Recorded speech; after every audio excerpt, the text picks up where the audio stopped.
Whenever you're ready. Okay. My name is DeGise, and I'm going to be talking about modern witch hunts today. A lot of people think of witch hunts as being something that is archaic or no longer happening, but in reality, witch hunts are happening all over the globe in every country and affect millions of people every day. When most people think of witch hunts, they think of the Salem witch trials, which happened in the 17th, 18th century. But there are forms of modern witch hunts going on today, and we're going to discuss them. So modern witch hunts, by modern in this case I do mean in a modern society. We have ISIS, Islam, the Jewish people, Jewish community, African Americans, and police officers are instances which you could refer to as witch hunts.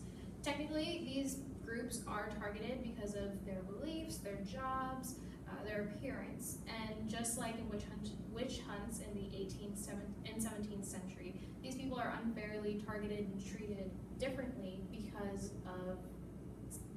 they're different from the mainstream society.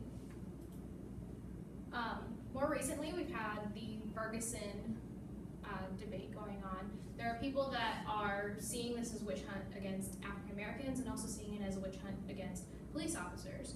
So witch hunts clearly are not limited to just specific type of person. They're not limited to old white cranky women, and they're not limited to young black men. Everybody is affected by them, and everybody is in fear because of them. There are actual witch hunts still going on today. Most of these witch hunts occur in third world countries. So in this case, there's a witch hunt that recently went on in Papua New Guinea.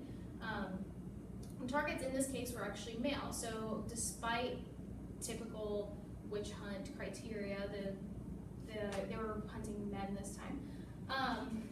The government listed it as SRKs, which is sorcery-related killings.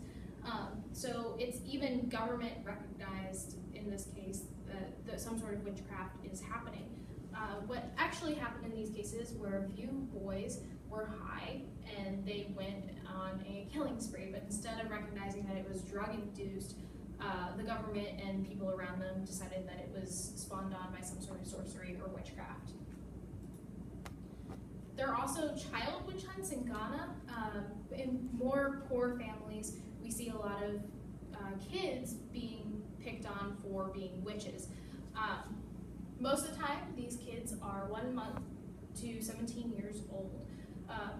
This is not limited to any sort of gender, so it's not just strictly male children or female children. Any child is at risk for this.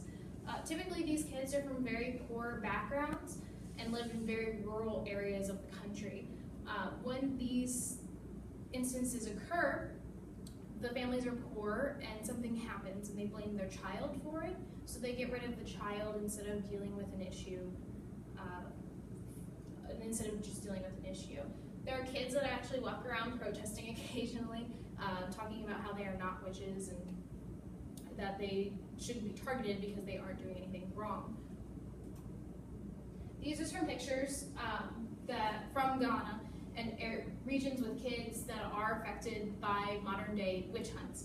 These kids have been abused, neglected, physically and emotionally just scarred because of these witch hunts. Parents are unable to take care of their kids and they blame their kids for any sort of terrible occurrence. So if somebody lost their job, it's the kid's fault because they're committing some sort of sorcery. If somebody isn't bringing in enough food, again, it is the kid's fault. And so these countries are just picking on their children, and this is the results of it. So why is this still happening? A lot of underdeveloped countries don't understand or don't know that witchcraft hasn't been proven, hasn't been truly legitimate anywhere. They don't have the education or tools or resources to understand what's going on, or they choose not to confront an issue. They like to blame it on something else. So witch hunting, as it has been in history, is still used as a scapegoat. There's also a lot of drug usage in these countries, especially for religious purposes. They'll smoke or drink heavily, and so when they're on drugs, they start hallucinating, and instead of attributing it to the drug itself, they attribute it to some sort of witchcraft. here are my references. Do we have any questions or comments about modern day witch hunts?